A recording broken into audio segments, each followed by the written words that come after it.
அதிசய காரிய சித்தி தாயே ஓம் வாராகி நமோ நமக. அனைவருக்கும் வணக்கம். நான் உங்கள் தோழி கலை. இன்னைக்கு நம்ம சேனல்ல கடன் பிரச்சனைகள்ல இருந்து முழுமையாக விடுபட நாளை மாசி பௌர்ணமி அன்று செய்ய வேண்டிய ஒரு அற்புதமான பரிகாரம் தான் பார்க்க போறோம். ரொம்பவே எளிமையா செய்யக்கூடிய இந்த பரிகாரம் இனி உங்க வாழ்நாள்ல கடன் அப்படின்ற பேச்சுக்கே இடம் இல்லாம செய்துவிடும். ஏற்கனவே நம்ம பதிவில் மாசி பௌர்ணமி அன்று செய்ய வேண்டிய பரிகாரம் மற்றும் புனித நீர் ஆடுவது எப்படி அப்படின்ற பதிவை நான் போட்டிருப்பேன். இன்னும் வீடியோவை பார்க்கல அப்படின்னு சொல்லக்கூடியவங்களுக்கு என் கார்டில் வீடியோ கொடுக்குறேன், செக் பண்ணி பாருங்க.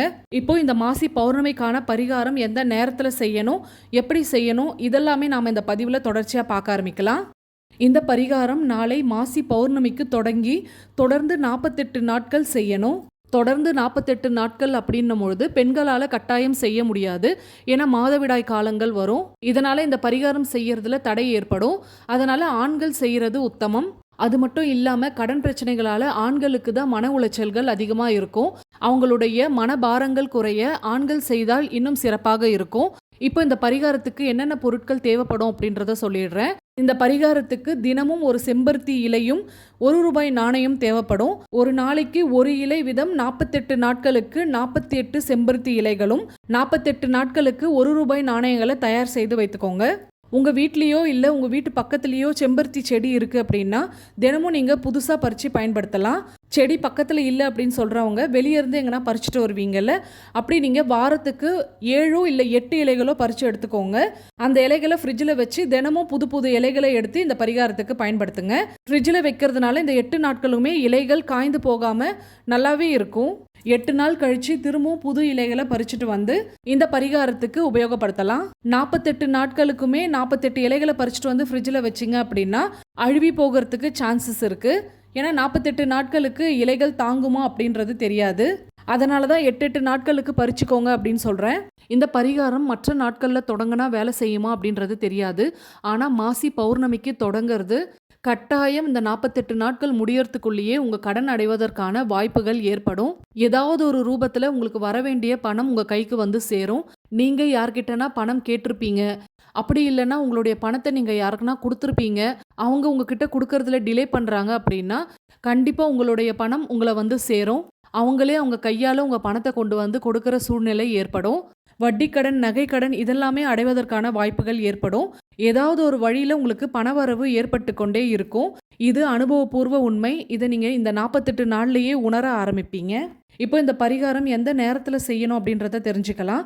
நாளை தொடங்கி தினமும் நீங்கள் தூங்க போகிறதுக்கு முன்னாடி உங்கள் பூஜை அறையில் உங்கள் குலதெய்வத்தையும் உங்கள் இஷ்ட தெய்வத்தையும் மனதார வேண்டிக் கொண்டு ஒரே ஒரு செம்பருத்தி இலையும் ₹1 நாணயத்தையும் ஒன்றா சேர்த்து இப்போ நான் ஸ்க்ரீனில் எப்படி வச்சுருக்கணும் அதே மாதிரி வைங்க.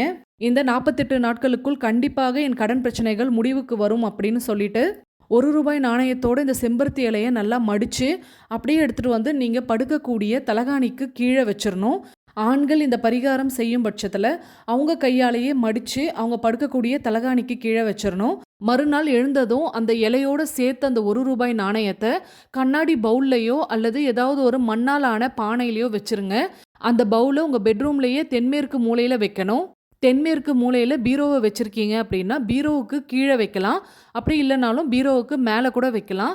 வெறும் தரையிலேயே கூட வைக்கலாம். எந்த ஒரு தவறும் இல்லை.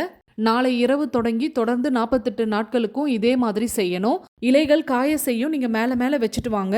48 நாட்கள் முடிஞ்சதுக்கப்புறம் 49வது நாள் பவுலில் இருக்கக்கூடிய செம்பருத்தி இலைகளையும் ₹1 நாணயங்களையும் தனித்தனியாக எடுத்து வைங்க. இந்த 48 ₹1 நாணயங்களையும் உணவு இல்லை அப்படின்னு சொல்கிறவங்களுக்கு உணவு வாங்கி கொடுங்க. ₹48 மட்டும்தான் வாங்கணுமா அப்படின்னு கிடையாது.